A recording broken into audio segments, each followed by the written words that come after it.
Therapeutic Radiography-led Oncology podcast. Welcome to podcast number 111. My name is Julka-Anderson, and I'm joined by fellow host Jo McNamara. Hi everyone. So a big thank you to our last guest, Lynn Buckley, who talked about the role of psychosexual counselling for people living with and beyond cancer. If you haven't had a chance yet, please do go and take a listen. So we're very pleased to introduce our guest today, Jon Organ, who will be discussing his life after a laryngectomy. Hi Jon, how are you? Hi, good evening. Yeah, I'm very well, actually. Good, it's nice to have you. Would you mind by starting and just telling us a bit about yourself and if you feel comfortable with your treatment and experience of cancer? Yeah, so I'm a 57-year-old man, married for 35 years, of 4 children and 11 grandchildren. And up until January this year, life was wonderful. Everything was going well. I had a lovely social life, a wonderful group of friends, and the only concern in my life was that I had a hoarse voice. And I had a hoarse voice for about a year. And the reason why I had it for about a year was that I have asthma and a touch of emphysema. And I was on steroid inhalers for about a year, which they assured me was the reason for my hoarse voice. It wasn't.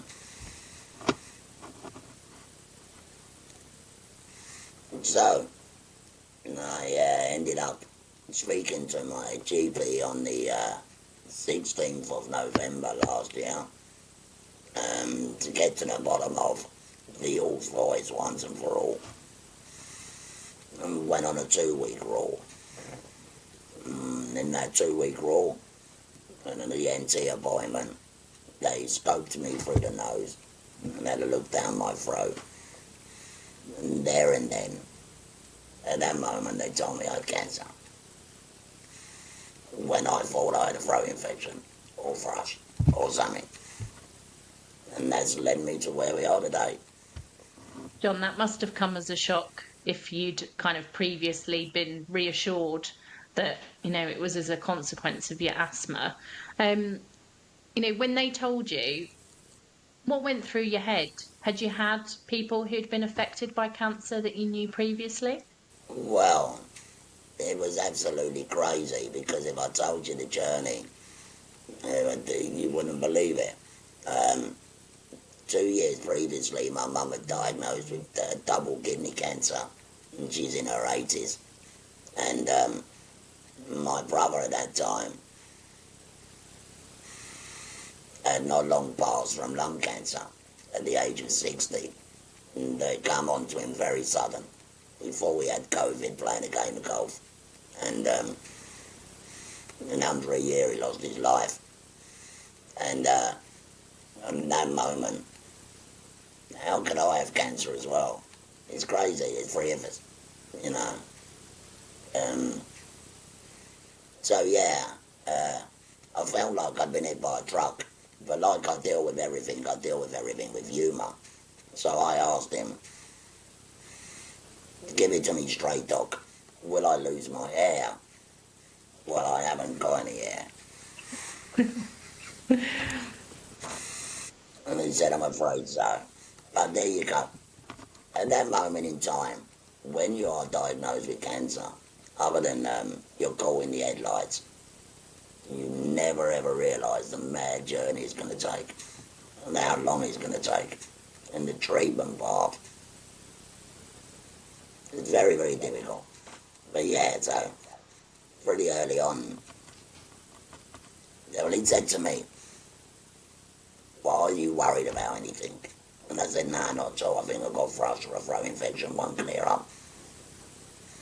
That's all it is. And he said it's a lot more serious than that. It's a large tumour on the vocal cords, and it's grown 40% over the airway. And that's why your breathing is bad. It's grown into the thyroid gland.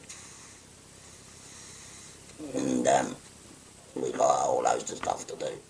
And from there, I went to the Macmillan Centre. There's a Macmillan nurse in there.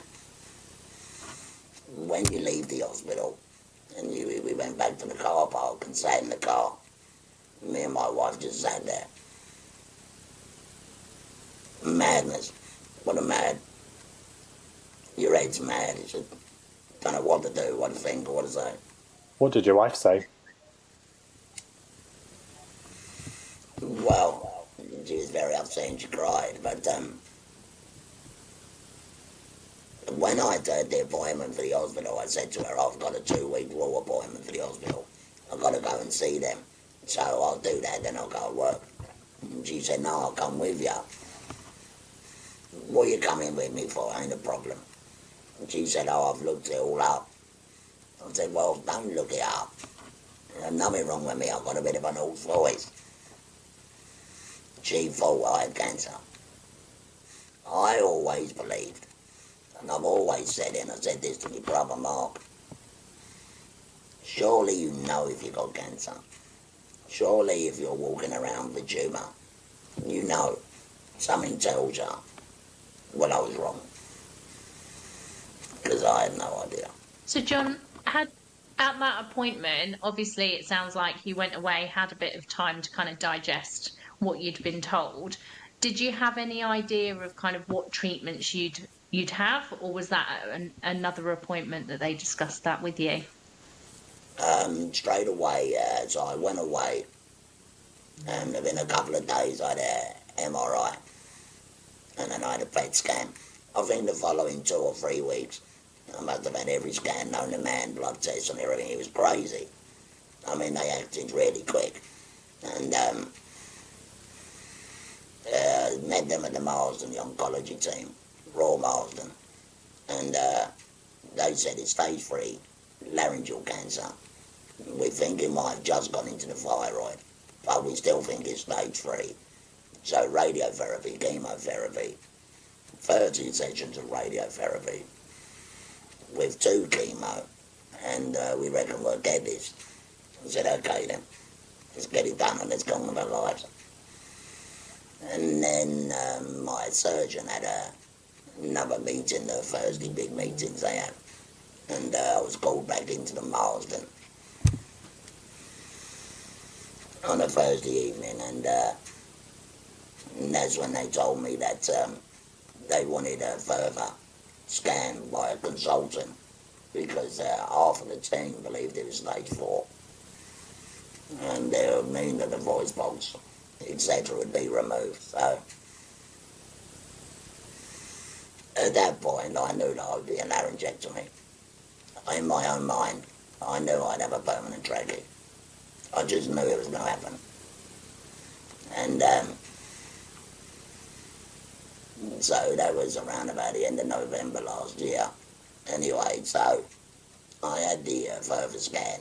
My wife was in the scan room and they showed us all the images. It was stage 4, and it's in the thyroid. About 90% of the thyroid had cancer. The voice box.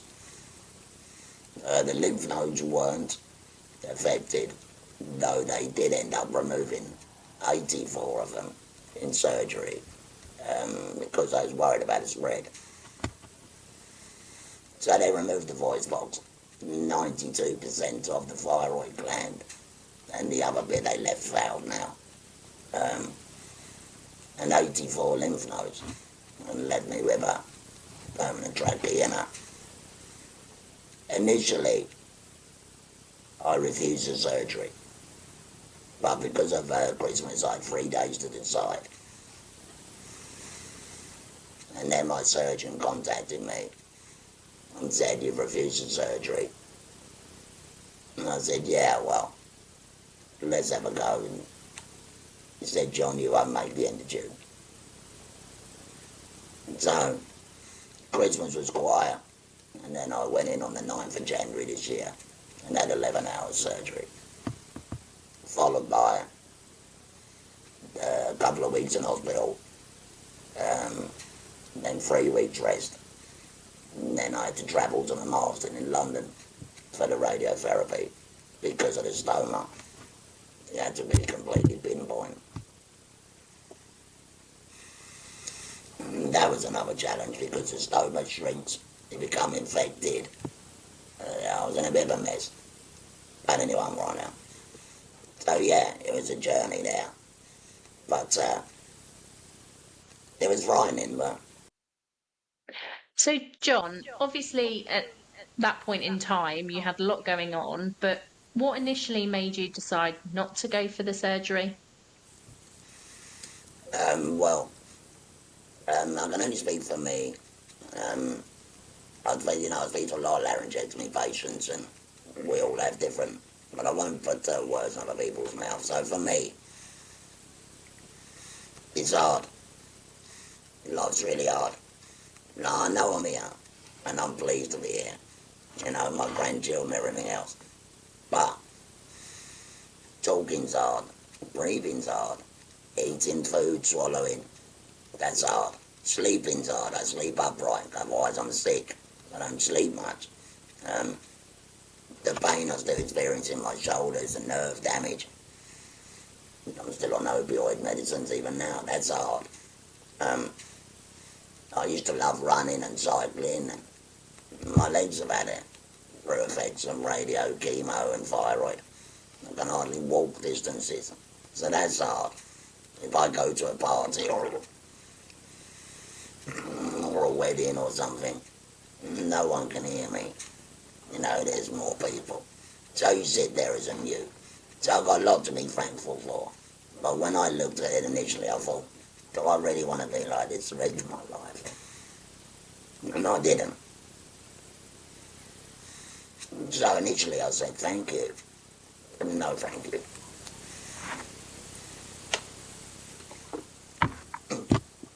Looking back on it, John, this is something we've asked anyone who's been brave enough to share their story with us. Would you ever go back and have to go through it all again? So with all your blog work and your social media work that you're doing now? Yeah, of course. Now, the only way that I could make head nor tail of it all was that, you sit late at night and you're alone with your mind. And the only way I could make any head or tail of it was, this is my calling. I can't just have cancer, have surgery, and then get on with life. There must be a reason for it. And my reason was to raise awareness, help others, be there for other people. I don't want any pats on the back for it, because it helps me as much as other people. That was my therapy. That was my reasoning. So looking back of the friends I've made, of the warriors out there, I'll definitely have it done again. It was well worth it. It doesn't matter how you're left.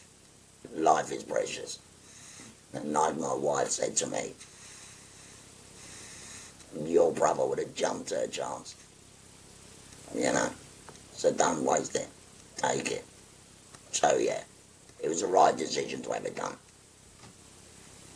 John, this is also another question that we've asked people who've had cancer previously on the podcast, but do you feel that you appreciate life more now? Because, it is something to stare into your own mortality, and knowing, obviously, that you would still have made that same decision, knowing the quality of life that you have now. You appreciate situations. It's funny. Now, of course you appreciate life more, but we all take it for granted so much, like I did, You appreciate situations. I went to walk the dog the other morning. It's a little field, it's only near me. I don't go too far now because of my legs. And as I stood there, the sun rose. What a sunset. What a sunrise, I mean. And I get emotional at those things now. I do. I cry.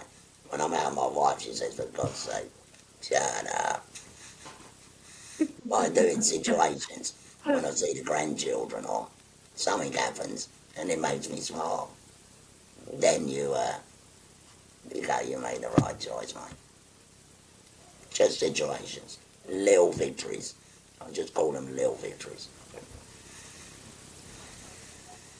So, John, you've not long finished treatment as well. How are things with the side effects that you've mentioned, or the late effects? Well, for me, radiotherapy was hell on earth. But that's for me. You know, I think that people with head and neck cancer, they're all cancers. But radiotherapy, I can only talk for me, to have radiotherapy to the head and neck, what it does to your saliva glands and mucus and swallowing, and what it does to your teeth, your mouth, your sores, that ain't no fun. So side effects were from it. So the last 2 weeks of radiotherapy and the first 2 weeks after, I slept a lot.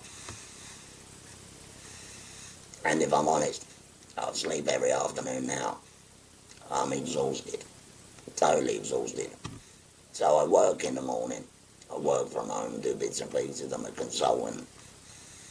And I do my charity stuff and my life after Larry and my Instagram stuff to help others. But come 1 o'clock, I'm finished. I sleep for 2 hours every day. And I've got the problems with my legs. I've got the Royal Marsden pain team on Thursday, I think. I'm still in pain, nerve damage, and they move muscles about.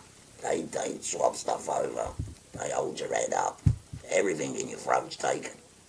Adam's apple, everything. So your head does a bit of that. So they prop it all up. Yeah, and it hurts, you know, and I spoke to plenty of Laryngectomies, and they're all suffering one way or another with nerve damage. I'm deaf in one ear, they cut that. I have no sense of smell at all. That's all laryngectomies, can't smell. But I still see the sunrise. I had no choice. Choices were taken out of my hands. So, stop moaning, John. Smile for God's sake. Ron, you've obviously talked about the impact that it's had on you physically. What about emotionally and mentally? Well, in that respect, I was very lucky in one way there. I have always suffered with my mental health. And for 30 years, I've been on large dose antidepressants. And I was sectioned twice, many years ago. And I believe that being on an antidepressant, a large dose antidepressant, already helped me. So I'd learned coping techniques and anxiety techniques and depression techniques, which I brought into play. So, no, I wasn't really. We have our moments, but no. What you have to do is what I did, or what I had to do was divert that. And by diverting now, I wrote poetry and did my Instagram, contacted people around the world, you know, Cuba, India, everywhere, and try to help them. And that was my therapy. So in that respect, I was very lucky. Without it, I don't know where I'd be. But to be fair, shall I say it? Yeah, I'll say it. I did ask for help once. I said I want to make you aware that this can go real bandy quick because of my mental health history. And I'm afraid I was told in no uncertain terms that the waiting list was far too long and I'd be discharged before I got to the top of it. What did you do then? Sad. That was sad for me because not of how I felt. And my own mental health was sad for others that really needed it. And I questioned it to our professor there. Said, how can you spend hundreds of thousands of pounds treating someone, send them out on the street when their head is shot? Not fair. But that's where we are. Jon, obviously you do a lot of advocacy work for patients who have gone through the same treatment that you have. Do you often find that kind of the side effects that you're experiencing, the mental health, the social, the psychosocial issues that you've experienced, is that commonplace? And is that something that, patients are supported with? Because I know in my own personal experience, I think that sometimes because a lot of patients that we do treat with radiotherapy, cope very well with side effects, and they don't necessarily have the impact on their quality of life as head and neck cancer patients do, that actually maybe, people don't realise how tough it can get. Yeah. People do talk to me about their mental health. If they want to, I'm there. And I've heard a thing on social media the other day, the little service I provide, tongue-in-cheek, but people have been in touch. Use me and have a moan, pick up your phone. And there's just someone there to listen. In my experience is that, unfortunately, the way we are nowadays is that there's not a great deal of help out there. People do struggle through, and then they don't realise that they do need help. Spoke to someone the other day, I won't mention no names, male or female, and they've been in bed 3 weeks since they finished their last session. It wasn't because they was exhausted, because they were so depressed. Now I know Macmillan offers 6 sessions of counselling. 6 sessions isn't enough. You just get to know someone at 6 sessions, and then you're out there. I think you can do more damage than good. But that's me. Yeah, people do struggle. I'm not trained though. All I can do is listen. Yeah, I know that Macmillan offers 6 sessions of counselling to cancer patients, which is great. But is it really 6 sessions? In 6 sessions you're just starting to get to know somebody. Are you really even offering some help in 6 sessions? It's not enough. And it's a shame, isn't it, Jon, that we don't have the services and provision available, so that actually identifying someone who has a history of mental health conditions can access that help and support even before they start along their cancer pathway, because it's going to have a detrimental impact on your mental health. So yeah, it definitely needs more investment, and Macmillan do an amazing work to be able to provide that service. But like you said, for anyone who needs specialist intervention, it's not enough, is it? And it's something that definitely needs investing in.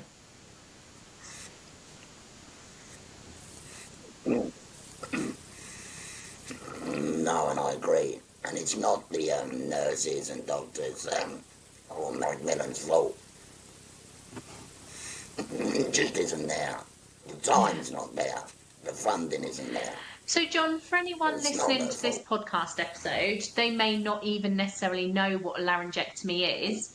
Do you want to talk about what it actually is and what it entails from your perspective?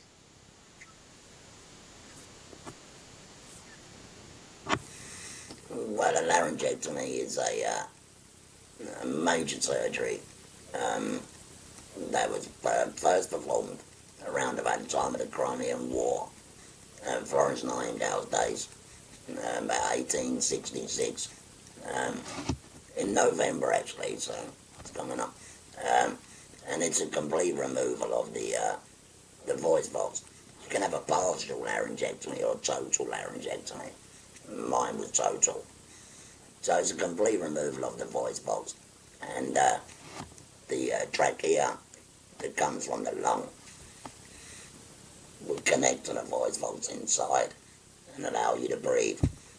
So they cut it here, they pull the breathing tube through the front. This is a button covering it, and remove everything in here. to take away the cancer. Yeah, so it's very invasive surgery. And while they're there, they have a little dig about and move some other stuff, lymph nodes and things. And that leaves you being able to breathe through here, no longer through the mouth or the nose at all. So you can't sniff or blow your nose or do anything. The sole purpose of the mouth is to eat and to make and form words.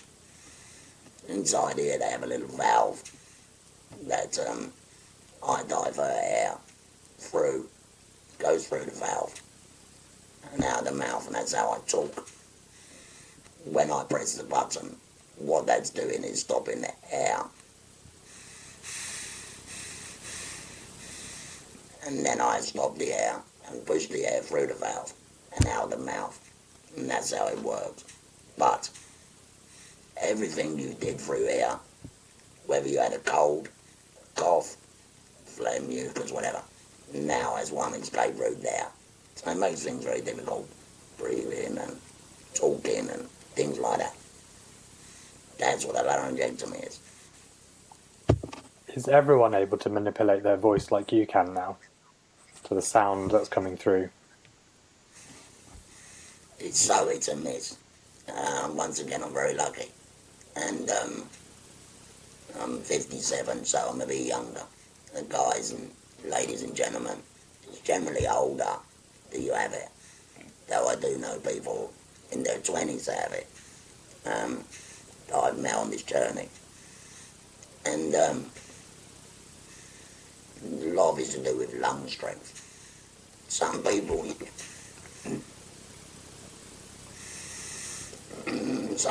use an electrolarynx.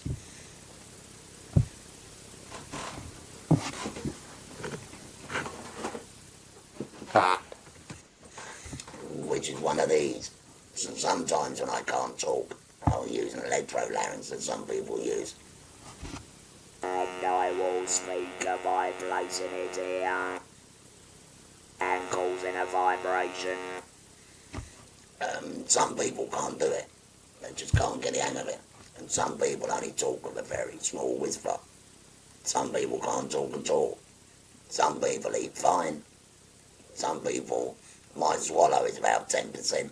Some people live with a permanent peg tube and never swallow again. It just depends how we are.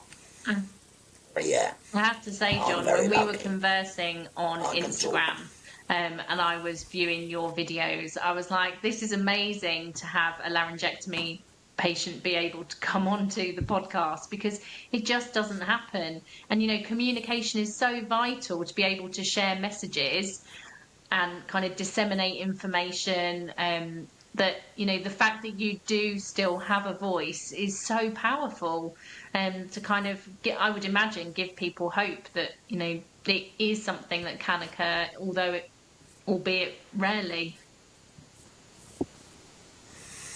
Yeah, no, thank you, but and I say this a lot, and a lot of it takes practice, and don't get disarmed, and I do talk to guys and say, you know, do this or try this or do that. You know, I'm not trained or anything else, and, you know, you got to take your hat off to the speech and language therapy teams, you know. I mean, I was at St George's Hospital in Tooting, and my team was amazing, my surgeon, Mr Tik. He took away my cancer and saved my life. But my speech and language therapy team, they gave me my personality back. Because when you have this surgery, for at least 3 weeks you can't speak. And you write on the board. People don't talk to you. People don't listen to you. They talk over you. It's horrible. I understand what a disability is now. And we should all be a little bit mindful of everyone with a disability, you know. But, yeah, as I said earlier, when you go to a party or a function, just wave or sit there and thumbs up. It can be soul destroying. 6 hours, not saying anything, but I'm lucky than most. But you're right, without your voice, And I've experienced it because sometimes the valve will leak and things like that. And so you don't speak for a while. It's very isolating. Very isolating. Because for some reason, when you have no voice, people think you're deaf and stupid. And they love to talk to my wife. And I speak to me. I'm deaf. Just can't talk today. So yeah, I'm lucky. Can I ask, John, you said you have 11 grandchildren. How have they found kind of watching you go through this process and now? Well, that's a great question because when I was in hospital, I lay there and I was worried. I was worried. That's my biggest worry. I thought I was going to be scared. You know, the babies and that. Granddad's going to come home talking like a Dalek, and it worried me. And my wife, Nikki, kept saying, kids are resilient, don't worry. Well, they've all been absolutely amazing. Little one, Bodie's just died nursery, and he put a bowl top on his neck so as he could walk around, and he does the voice. And we had to put a tube on his bunny rabbit, Larry Band, and that, so he could be the same as Grandad. And I've got a granddaughter, Callie. She loves to press it to tell me that I can tell her I love her. So I was worried, really worried. I shouldn't have been. They don't. You know, and then it was a few weeks later. They don't even take notice now. It was all good. No, thank you for sharing that, John. I thought I was going to cry then. But yeah, you're absolutely right. I think children are definitely resilient, but it is hard. John, what about all the support that you got from healthcare professionals? So you kind of talked about speech and language therapists, which is amazing because sometimes they're that unknown profession that people don't talk enough about. So it's brilliant that you've kind of mentioned them and the massive impact that they've had.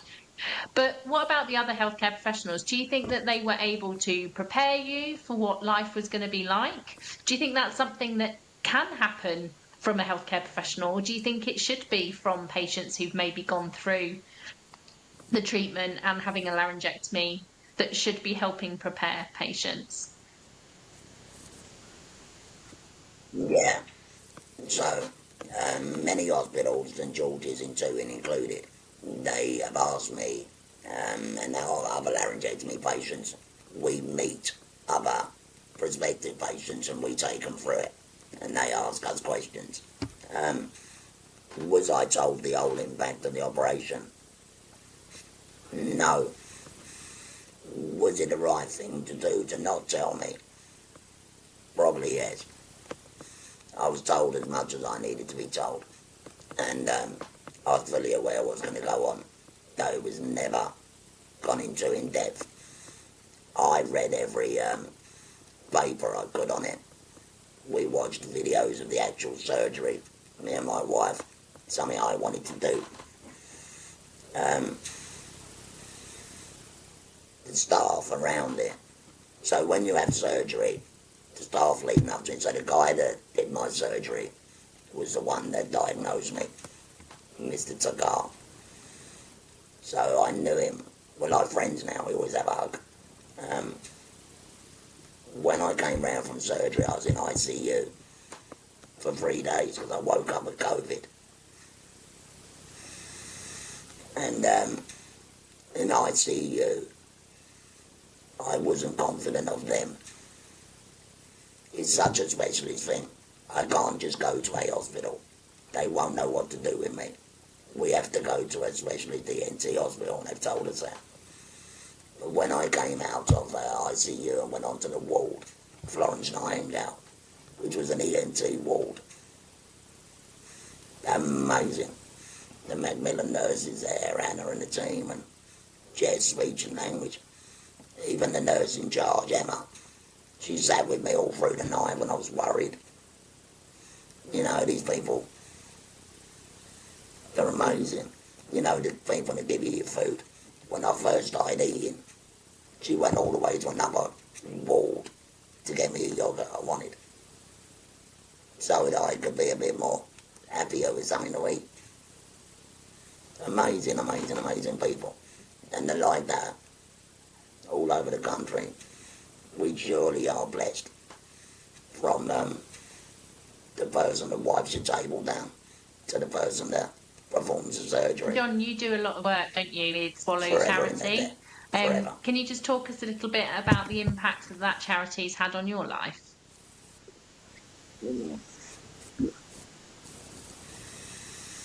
Well, there's 3 charities I work with. The Throat Cancer Foundation in Gordon now. He was there from day one. I contacted him. I become an ambassador there, and we WhatsApp each other still now, and he would WhatsApp me at 1 or 2 in the morning. And then there's Gemma and Brenda Oracle Cancer Trust. I do bits for them. Doing some readings for them at Christmas in London and stuff like that. And Swallows with Chris, Curtis and Sharon. And on the conference in November, I'm been invited to speak on the stage. I'm learning so much from them, and the support that they give me and enable me to support others is invaluable. So I've got laryngeal cancer, or had laryngeal cancer, but I need to know more about other cancers. I don't want to be there just to help the laryngectomy people, or advise, or be a pain in the neck to them. I'd like to be a pain in the neck to everybody with cancer. And by doing work with Swallows and the Oracle and that, I can learn more. So they're invaluable to me, my mental health. And I know it's corny and everyone says it, but this allows me to give something back. I'm not a medical man or a clever man or anything, but I have a heart and I can be there for someone. And I have been at people message you in the middle of the night, and I'm always on the end of the phone. Just give something back. So yeah, I love my work with the charities, and we started Life After Larry as a support group for laryngectomy patients, just to give them the voice that perhaps they haven't got. That voice can be used through me. We're stronger together. Alone, you're alone, but we're all stronger together, and I believe that. Thank you, Jon, and that's really nice to hear, I think, for anyone listening. And I'm sure if anyone is listening and needs your help, you can be a pain in their neck whenever you need them to be. Jon, we are coming towards the end of the episode. You've given lots of little nuggets throughout this episode, but is there anything you have for our listeners to take away from this episode? Some top tips? What I will say is having cancer is hard. It's hard on everyone around you. And like me, you'll probably feel guilty that by you having cancer, you upset a lot of people. But, like I just said, together you're stronger. And cancer can be won, and it can be overcome, like radiotherapy and chemotherapy. Radiotherapy was the single hardest thing I've ever done in my life, but it can be done, and you can come out the other side. In January this year, I was diagnosed with stage 4 laryngeal cancer and given maybe 6 months to live. I am now no evidence of disease, and I have a life back. A different life, but a life. Thank you, Jon. It's a really nice way to end the episode. And yeah, thank you so much for coming on. It's been very insightful, and Jo and I were texting each other and saying, it's just amazing the way you're able to articulate with your voice because as Jo said, it's very rare and it's just amazing. And as you said, it shows that it can be done. No, thank you for the opportunity to speak and share my story. Awareness is key. If we all sit still and don't say anything, no one knows. So I really appreciate you giving me your time and platform. I really do. Thank you. And what you guys do. And I watched loads of these here. Amazing. Brilliant. Really good. Thank you. Thanks, Jon. But yeah, thank you everyone for listening to Rad Chat. Your hosts today have been Julka-Anderson and Jo McNamara. If you're utilising the podcast for CPD purposes, please consider the reflective questions we've posted, along with the links to resources and literature that we've discussed. To receive accredited CPD certificate, please complete the Google form linked to the podcast. So our next guest to feature will be Chris Rigby, who will be discussing their experience of bowel cancer and returning to work within the NHS. Thank you for listening, and take care.